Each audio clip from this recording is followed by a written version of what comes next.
Bonjour à tous, j'espère que vous m'entendez bien. Donc, je suis Christian Piédalu, enseignant-chercheur à AgroParisTech au centre de Nancy. Et donc, je vais vous présenter pour ce premier petit séminaire de présentation des OAD, je vais vous présenter le portail Sylvae. Alors, Sylvae, ça veut dire Système d'information localisé sur les végétaux, les arbres et leur environnement. Alors, ça va se faire en deux parties pour bien se conformer à la commande initiale. La première partie, c'est un petit PowerPoint qui explique comment le site a été créé, qu'est-ce qu'il contient et comment ça fonctionne.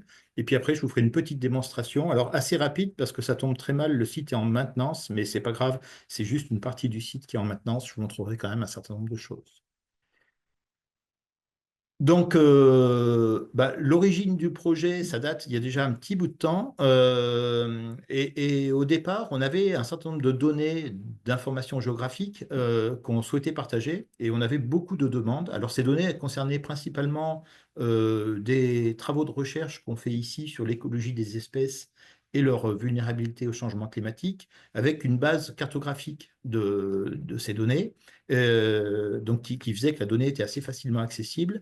Et du coup, on avait pas mal de demandes de diffusion des données qu'on produisait.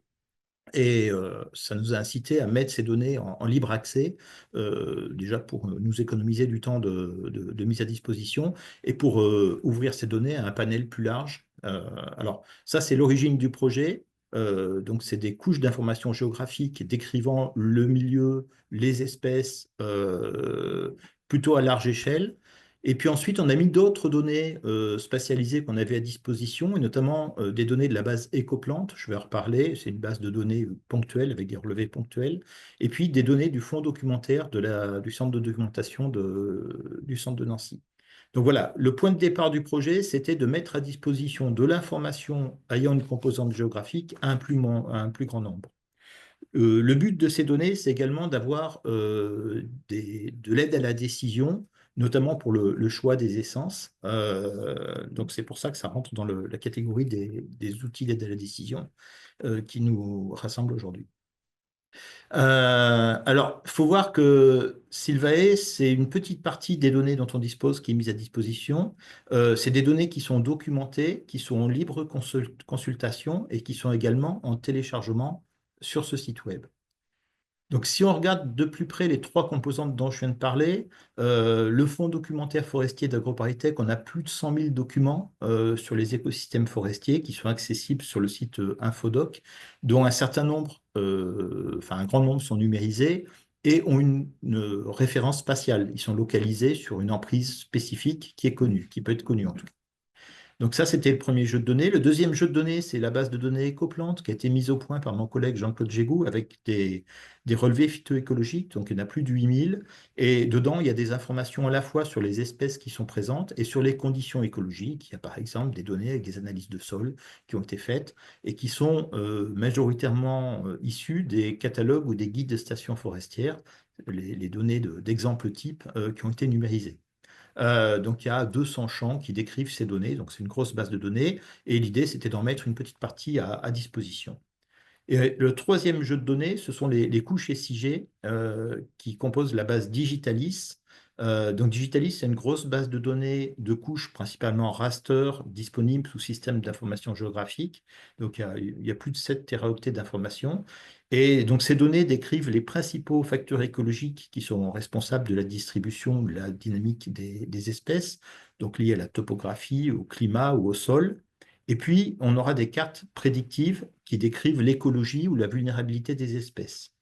Alors, toutes ces données géographiques sont principalement disponibles à l'échelle nationale, avec des résolutions, donc ce sont des couches raster, avec des résolutions qui varient entre 1 km et 50 mètres et qui peuvent concerner différentes périodes de temps. Alors, si on regarde plus dans le détail ce qu'il y a dans cette base Digitalis, il y a une partie qui est liée au climat. Donc, on va décrire par exemple le climat moyen par période. Donc, ça va être le climat moyen pendant 30 ans, ce qu'on appelle des normales. Donc, ça peut être 61-90, 80-2010, enfin, peu importe. On a différents types de données. Donc ça, c'est une catégorie de données. Et il y a d'autres données qui sont interannuelles. Donc ces données sont des données mensuelles. On va décrire le climat de chaque mois, de chaque année, sur une période assez longue, hein, vu que les plus vieilles données datent des années 60. Et donc, il y a des modèles qui vont chercher à décrire ce climat. Alors, le climat, c'est quoi? Ça va être du rayonnement solaire, des températures minimales, moyennes, maximales, des pluies, de l'évapotranspiration, des bilans hydriques climatiques, etc., etc. Donc, il y a plein de variables climatiques qui sont décrites soit sous forme de normale, soit sous forme interannuelle, donc de données mensuelles, depuis les années 1960 jusqu'à globalement aujourd'hui, moyennant les mises à jour. Ensuite, on a des données, ça c'était la partie climat qu'on appelait DigiClim. Il y a une partie qu'on appelait DigiSoil, et comme son nom l'indique, ça concerne les données de sol. Donc, on a des cartographies de propriétés des sols, dont certaines, enfin, l'origine des données est diverse, mais on utilise beaucoup des données bio-indiquées, donc des prédictions faites à partir de la flore. On peut parler, par exemple, du pH et du C sur N des sols forestiers, des données de bilan en eau des sols également, etc., etc. Donc, le bilan en eau n'est pas issu de bioindication. Voilà, mais donc des données qui caractérisent le climat, d'autres qui caractérisent le sol. Ensuite, on a des données qui vont caractériser des approches type station forestière, donc des combinaisons de facteurs qui identifient des zones qui sont homogènes dans l'espace. Et on a aussi des données qui vont caractériser le futur, notamment l'évolution du climat dans le futur à partir des scénarios et des modèles du GIEC. Donc voilà, ça c'est toute une gamme de données qui vont caractériser les conditions environnementales, donc le plus souvent à l'échelle nationale, parfois à des échelles plus locales. Et dans ce cas-là, souvent ça va être ciblé sur le nord-est de la France, euh, qui est notre terrain de jeu favori. Ça, donc, ce sont les conditions environnementales. Après, on a des données concernant la végétation. Donc, DigiVégète, ça va être les aires favorables à la distribution des principales essences. Ça va être des données issues caractérisant la productivité des écosystèmes, enfin de certaines espèces. Des données également caractérisant le dépérissement de certaines essences. Donc, voilà, trois composantes principales, la distribution, la croissance et la mortalité. Euh, donc toujours aux mêmes échelles, hein, à l'échelle nationale, pour la plupart d'entre elles. Alors ce portail Sylvae, il date pas d'aujourd'hui, il a été mis en place en 2000, enfin, il a été conçu en 2012 et ouvert en 2014. Il a été soutenu financièrement à la fois par la région qui s'appelait Lorraine à l'époque, le ministère de l'Agriculture et de la Forêt et le Labex Arbre. Donc, dans un objectif bien précis qui était de diffuser des données scientifiques qui concernaient les essences forestières et les principaux facteurs qui déterminent leur écologie. Alors, le jeu de données de départ, c'est cette base Digitalis dont je viens de parler. Et donc, on a fait une sélection de données pour des raisons purement pratiques, hein. Donc, Sylvae, ce n'est que la partie émergée de l'iceberg, comme vous pouvez le voir sur le petit schéma à droite, hein. Donc, ce sont les données qu'on a jugées comme étant les plus importantes pour mettre à disposition de la communauté. Mais voilà, ce n'est qu'une petite partie, hein. On doit mettre même pas 1% des données de la base Digitalis sur le portail Sylvae. La limite étant une limite technique après d'accessibilité aux données.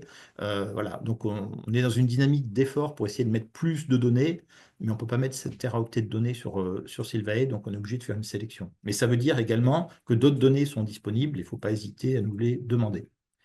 Donc l'idée, c'est vraiment d'avoir des outils d'aide à la décision pour le choix des essences et notamment la question de la vulnérabilité en contexte de changement climatique.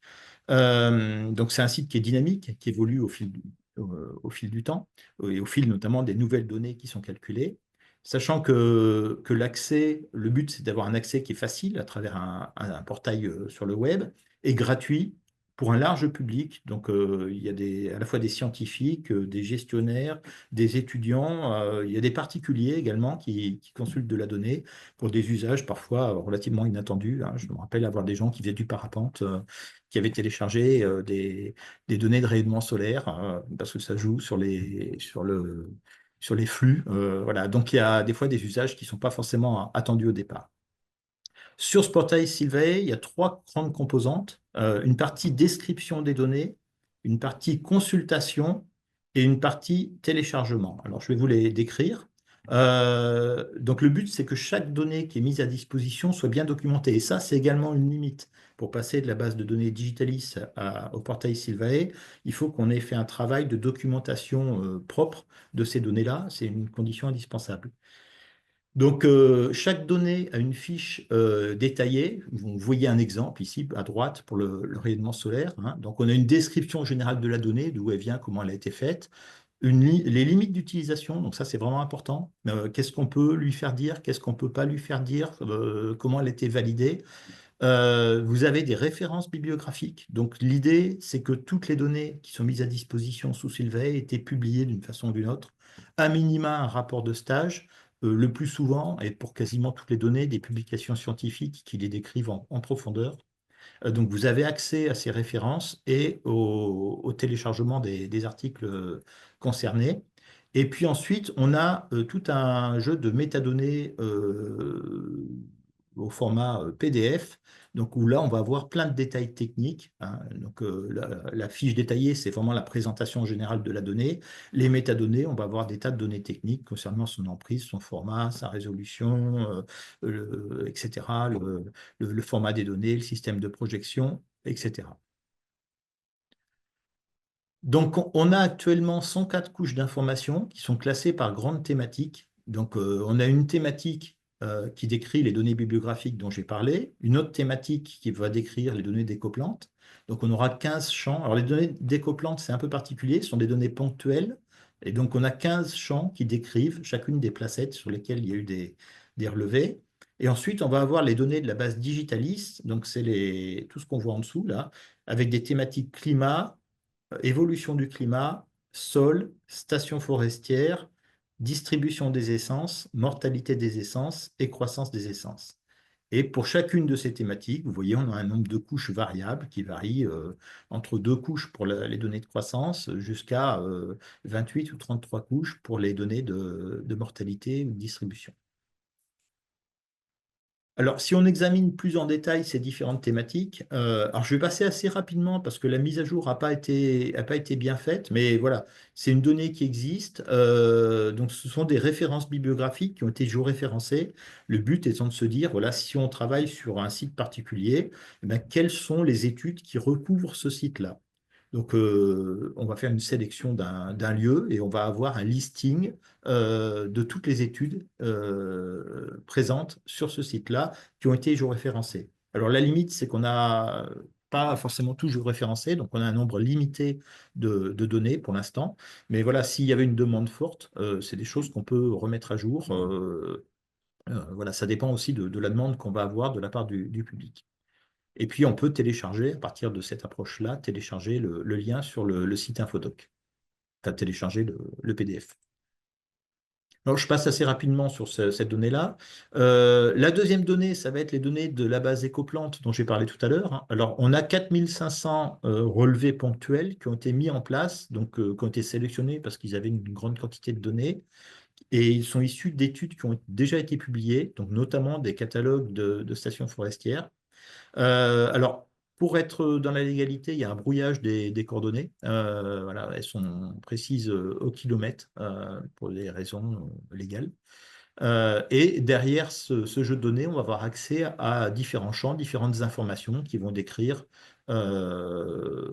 déjà le nom, la date de l'étude, le lien avec le catalogue de stations correspondant. Ce document, enfin, l'information va décrire en plus la station forestière et des données sur le sol et la végétation. Donc, ça va être par exemple le type de sol, la forme d'humus, l'hydromorphie, la réserve en eau, le pH, les espèces arborées présentes et le nombre total d'espèces présentes pour chacune des placettes. Donc là, on est bien à l'échelle de la placette. Donc voilà, ça se présente sous forme ceux qui sont habitués à travailler sous SIG, hein, d'une petite infobulle qui va lister toutes les informations. Alors parfois, certaines données ne sont pas présentes, hein, quand elles n'ont pas été enregistrées. Donc là, on parle bien de données qui sont issues d'un relevé de terrain à un endroit bien spécifique. Ensuite, on va avoir les données de la base Digitalis qui sont présentes avec deux catégories. Déjà, les données qui caractérisent les conditions de milieu, donc climat, évolution du climat, sol et station forestière. Et puis après, on parlera de celles qui concernent la végétation. Donc, si on s'intéresse au climat, donc thématique climat, on va avoir différentes données, principalement décrivant des températures, des précipitations, du rayonnement solaire, de l'ETP, évapotranspiration, et des bilans hydriques climatiques pour différentes périodes de temps. Donc là encore, on a fait des sélections a priori des données qui nous semblaient les plus intéressantes. L'idée, c'était pas non plus de noyer le site sous une quantité considérable d'informations, mais suivant la demande des utilisateurs, on peut rajouter ou modifier ces données-là, ce n'est pas forcément un problème. Donc, toutes ces données ont été calculées pour une période spécifique. Donc, la période de référence qu'on a utilisée ici, c'était 1961-1990, parce que c'est une période historique, plutôt avant réchauffement climatique en France. Et on produit des données caractérisant le plus souvent la moyenne estivale et la moyenne annuelle, enfin, ou moyenne pour les températures, somme pour les précipitations, avec aussi également quelques données caractérisant le froid, donc avec la moyenne hivernale des températures moyennes.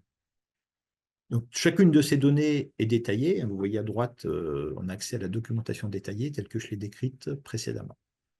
Je vous donne un exemple de données. Ça, c'est le rayonnement solaire estival moyen, donc période 61-90, hein, ces fameuses normales climatiques.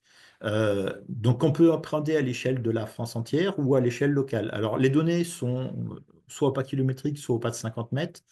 L'affichage est fluide parce que quand on zoome dans la donnée, plus on zoome dans la donnée, plus la donnée devient précise, donc plus la taille de la cellule diminue. Donc on a des cellules plutôt grossières à l'échelle nationale et plutôt fines quand on zoome localement. Donc on peut voir aussi bien la carte de gauche ici à l'écran, et en zoomant, on va voir le détail, le relief qui va apparaître à l'échelle locale, vu qu'on a une donnée initialement calculée au pas de 50 mètres. Ensuite, on va avoir des données d'évolution du climat qui sont disponibles. Donc là, je vous ai fait une petite synthèse. Ça va être principalement l'évolution des précipitations et l'évolution des températures entre deux périodes, ici qui étaient 61-85 et 86-2010. Donc, on va avoir des données pour différentes périodes de temps. Donc ça, c'est une donnée qui est en train d'être actualisée. On va remettre des données plus récentes, hein. Mais vous avez une cartographie de l'évolution des températures. Alors, je ne vais pas décrire chacune des données dans sa conception, juste pour dire que ce sont des données qui sont calculées à partir des séries homogénéisées de Météo France, qui ont été compilées, qui ont été complétées pour les parties manquantes et qui ont été interpolées spatialement. Donc il y a, je crois, 250 séries complètes pour les températures. Et pour les pluies, il y en a jusqu'à 1500 au jour d'aujourd'hui, approximativement, parce que ça change suivant les périodes. Voilà, et donc ça permet de faire ces cartes à la fois au niveau annuel et par saison. Alors, je passe aux données de sol. Alors, les données de sol, elles concernent pardon, à la fois les aspects hydriques et les aspects nutritionnels. Donc, sur les aspects hydriques, on a ce qu'on a appelé la réserve utile maximale. Donc, c'est la capacité du sol à stocker l'eau, donc la RUM. Euh, donc, on va avoir une cartographie opaque-kilométrique à l'échelle nationale. Donc, là encore, c'est une donnée qui va être mise à jour. Il y a de nouveaux calculs plus performants qui ont été élaborés. Donc, quand on remplit ce réservoir avec de l'eau, donc on peut calculer un bilan hydrique en incluant le niveau sol, donc un bilan hydrique édaphique. Donc, on remplit avec de l'eau, il y a des apports, il y a des départs également, l'évaporation, la transpiration. Et on va calculer de ce bilan hydrique différentes variables, comme la réserve utile, comme l'évapotranspiration réelle, comme le déficit d'évaporation en eau. Donc, toutes ces données-là sont issues d'un calcul de bilan hydrique édaphique.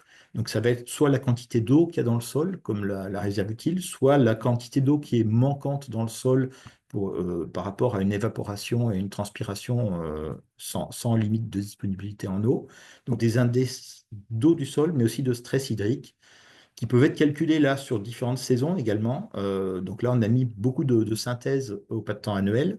Mais voilà, donc ça, ce sont des données de bilan en eau du sol qui vont combiner des informations. Le sol a été caractérisé à partir des placettes de l'IGN, de l'inventaire forestier.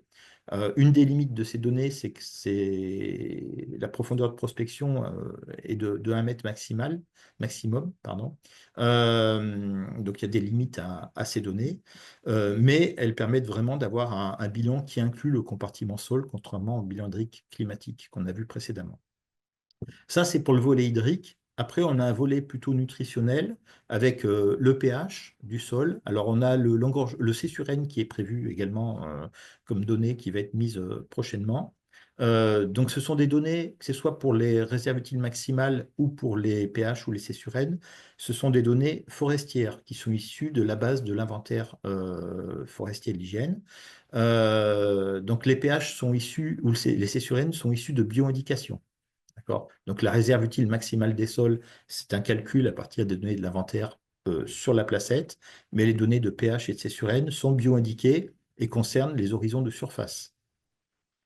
Enfin, pour terminer sur ces données de sol, on a des indicateurs d'engorgement. Donc, on a un indice d'engorgement temporaire qui est là aussi prédit par la flore et qui est mis à disposition.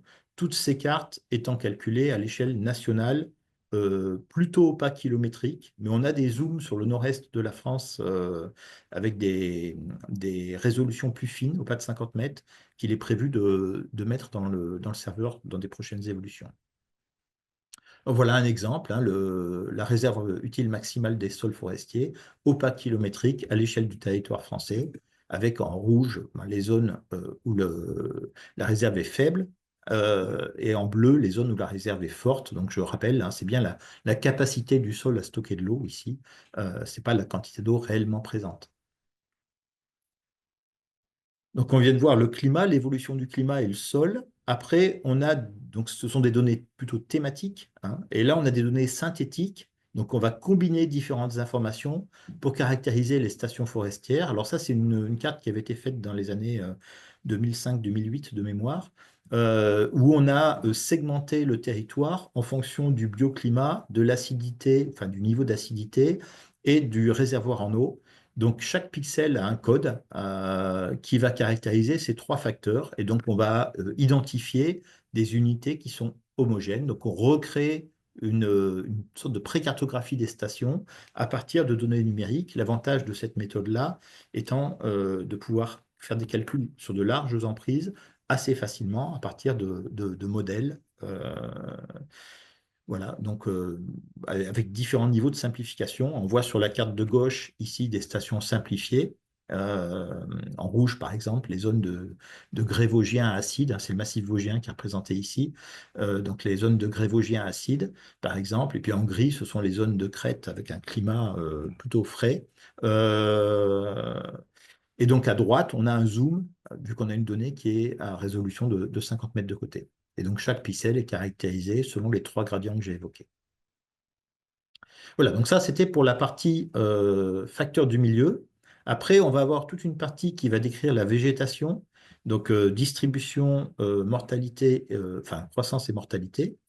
Alors, sur la distribution des essences, on a tout un jeu. Alors, on a 33 essences qui sont concernées. Donc, vous avez la liste ici sur le bandeau à gauche. Donc là, ce qu'on voit, c'est la distribution potentielle du hêtre sur une période passée, hein, 1961-1990.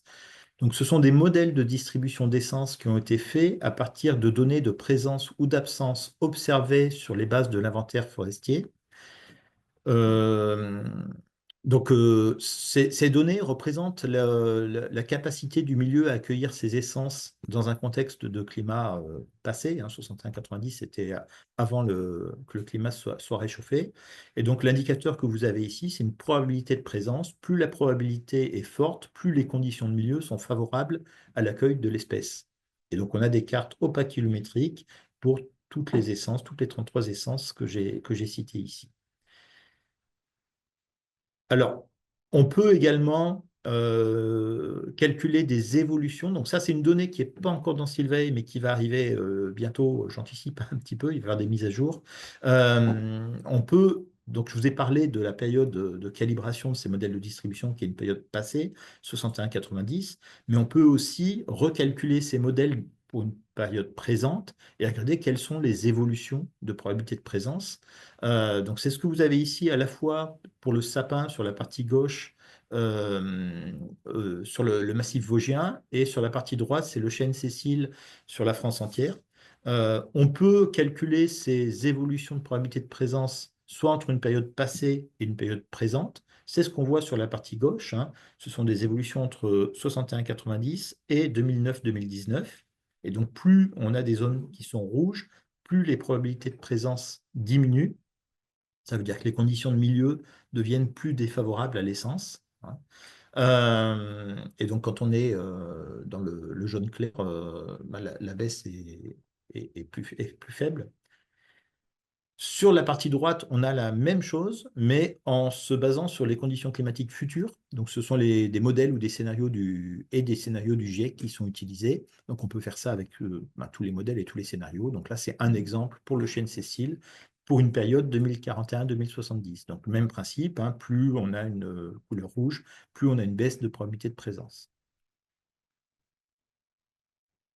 Donc ça, c'était pour les données de distribution. Après, on a des données qui concernent la croissance des essences. Alors, on n'en a pas beaucoup. On a deux essences. Ce sont des indices de fertilité qui avaient été calculés par ma collègue Ingrid Senave.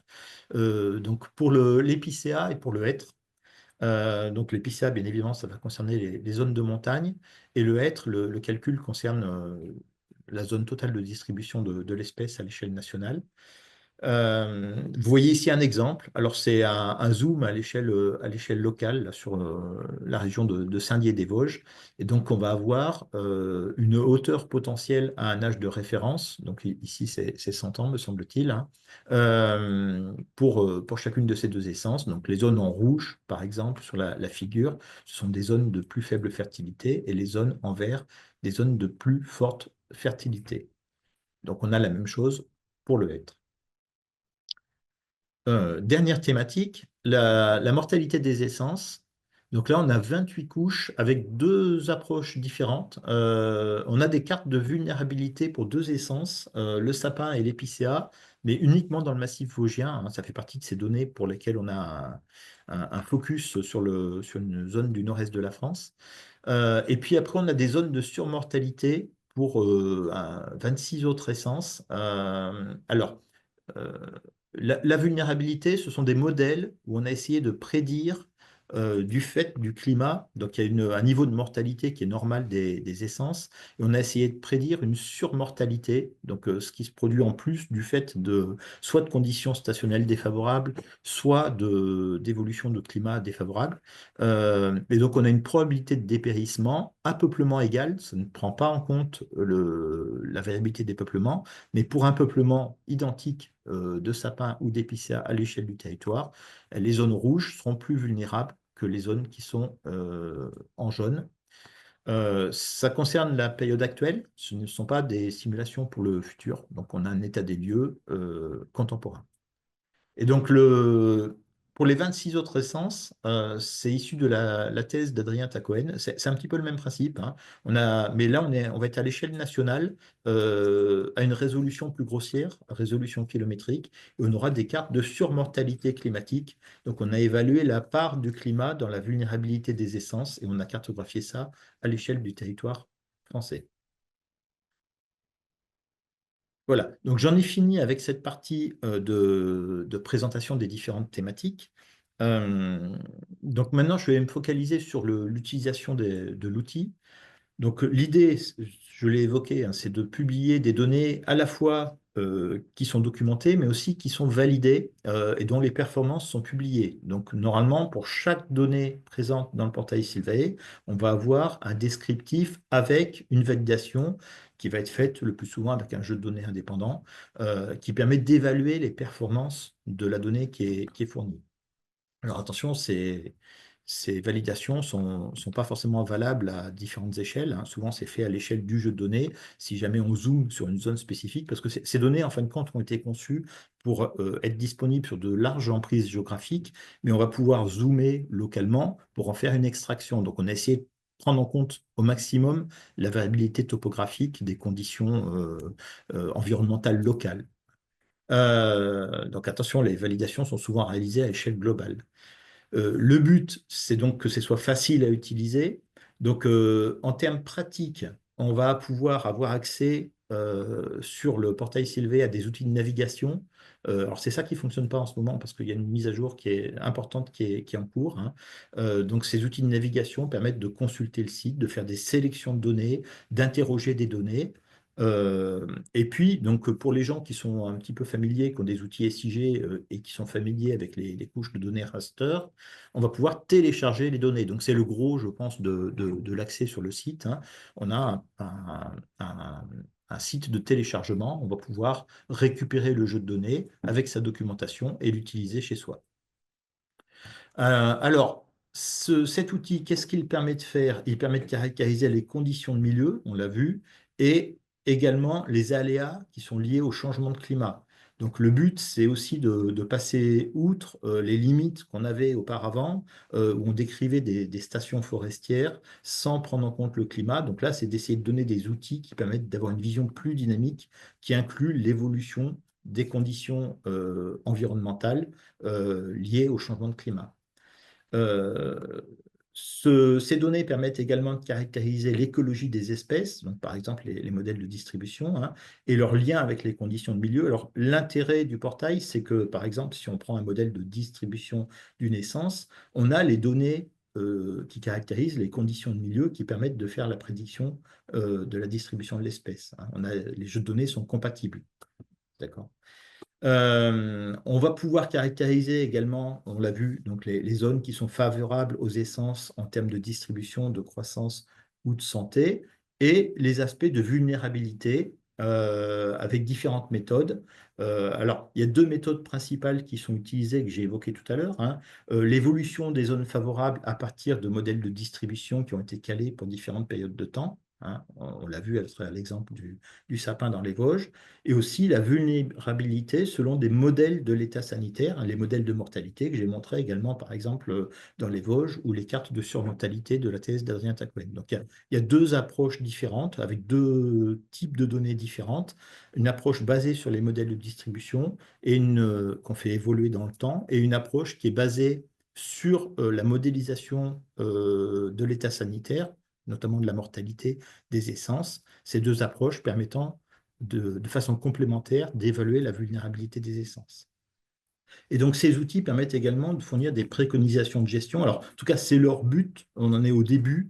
Quand on a des modèles de distribution ou de mortalité des essences, on va pouvoir identifier quels effets sont liés au peuplement, quels effets sont liés à la station, quels effets sont liés à l'évolution du climat, avoir une meilleure connaissance de la vulnérabilité de ces essences et identifier, par exemple, des modalités de gestion qui vont permettre d'optimiser les peuplements par rapport à leur vulnérabilité. Donc voilà, ça, on en est au début, mais c'est vraiment l'état d'esprit du portail Sylvae, c'est de mettre à disposition ce type d'informations.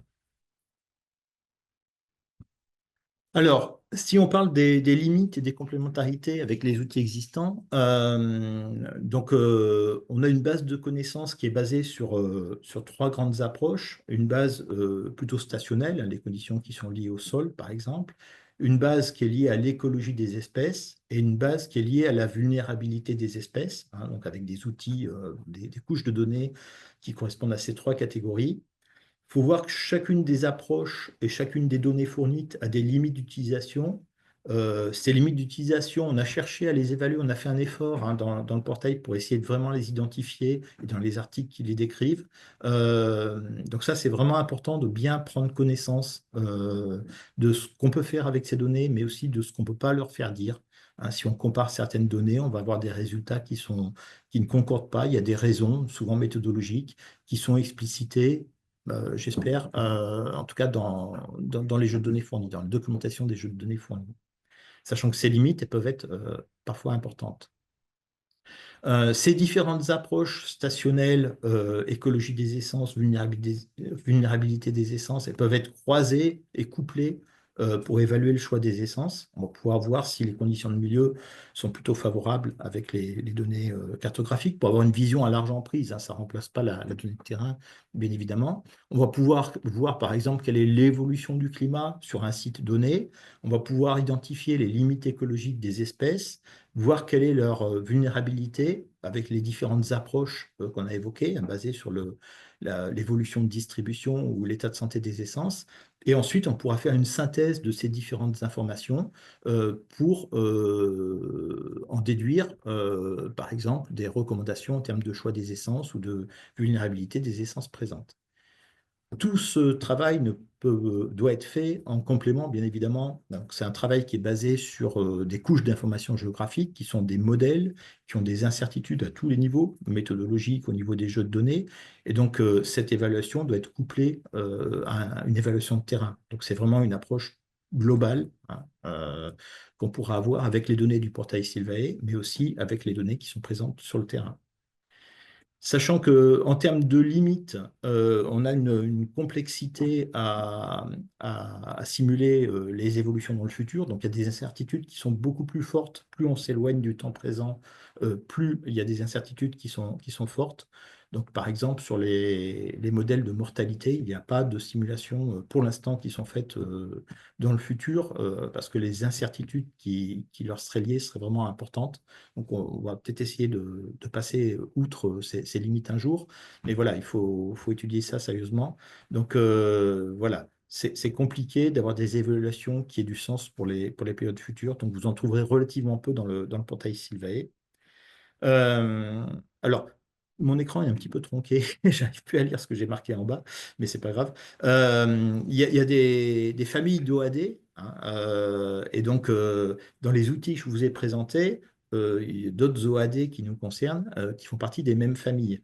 Donc je pense par exemple toutes les données environnementales liées au climat et au sol, par exemple, un biljou va faire partie de la même famille.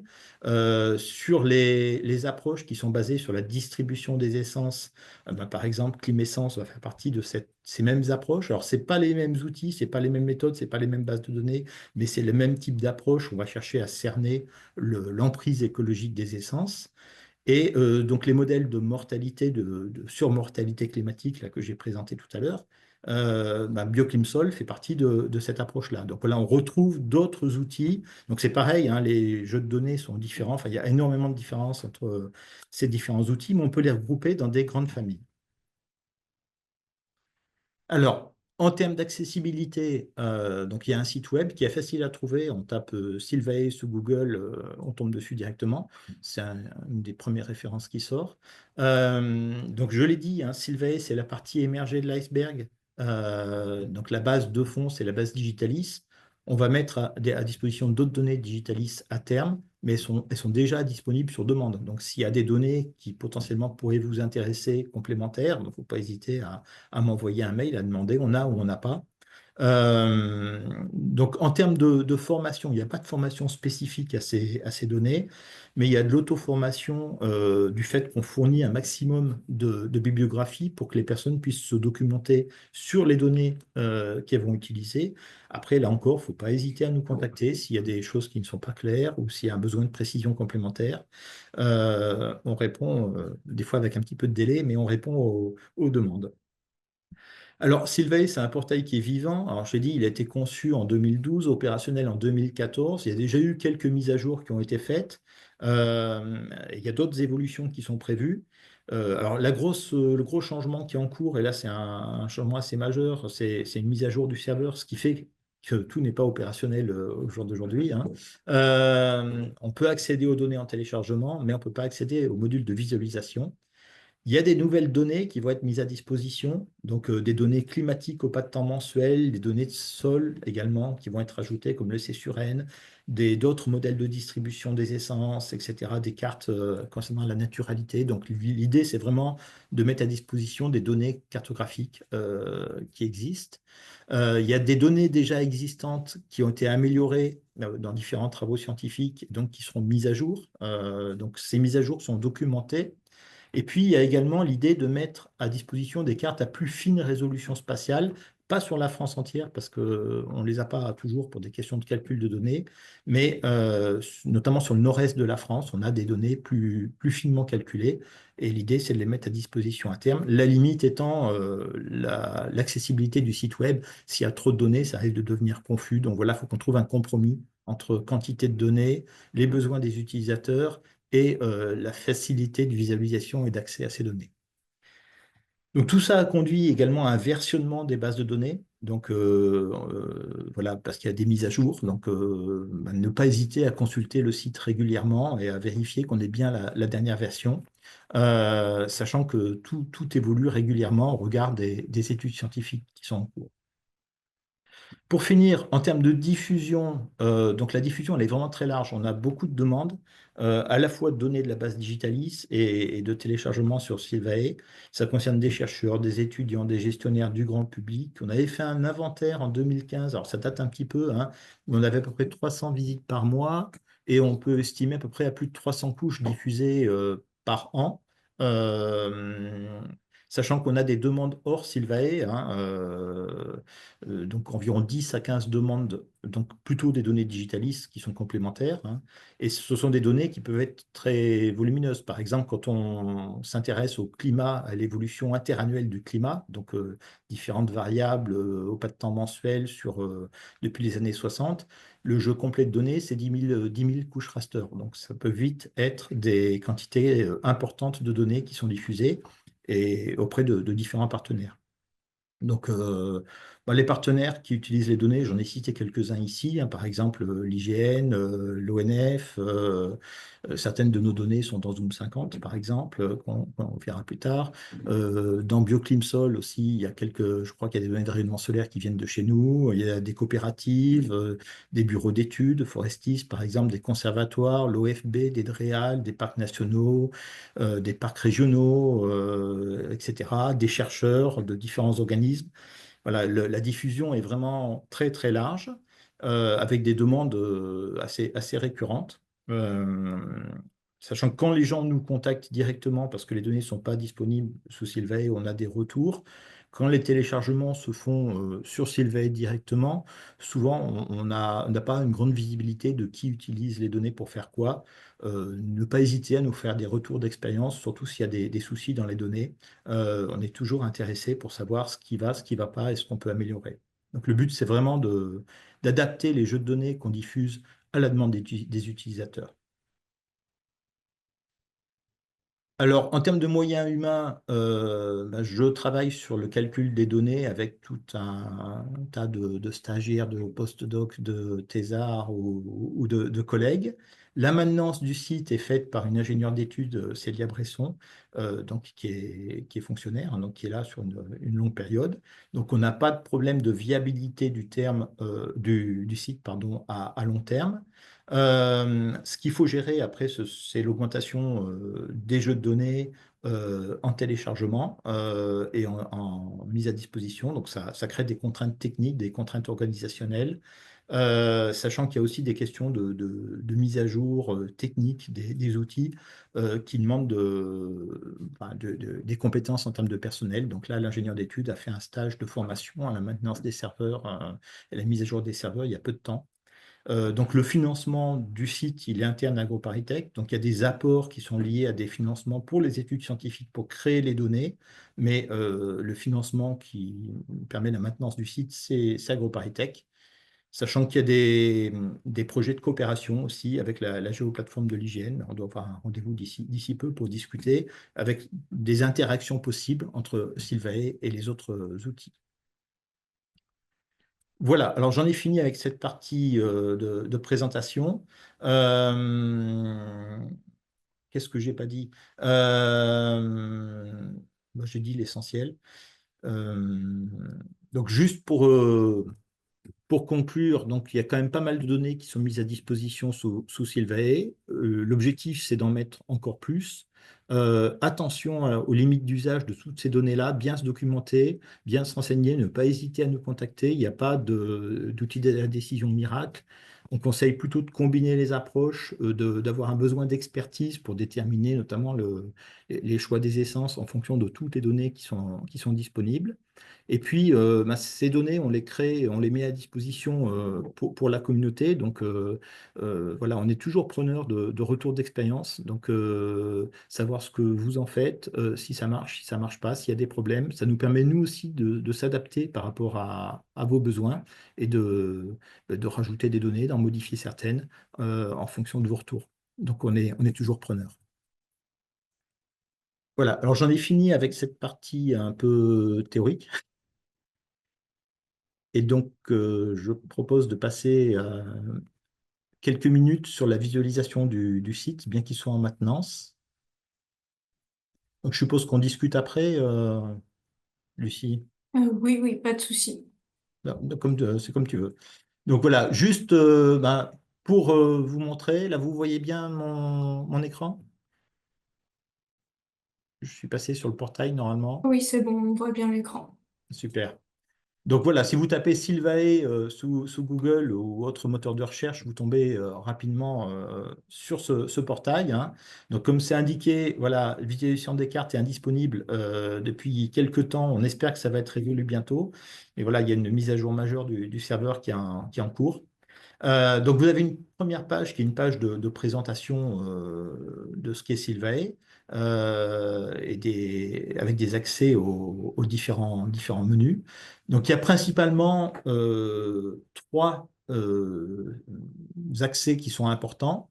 Le premier, c'est le descriptif des données. Donc, on accède facilement ici. Donc, vous reconnaissez la diapo que je vous ai montrée tout à l'heure, hein.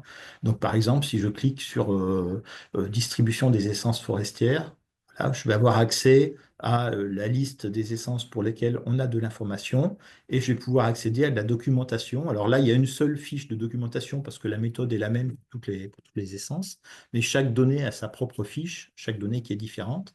Donc là, vous avez accès à une petite synthèse qui va décrire les données, ses limites d'utilisation, les références bibliographiques avec les articles qui ont été publiés qui décrivent ces travaux-là.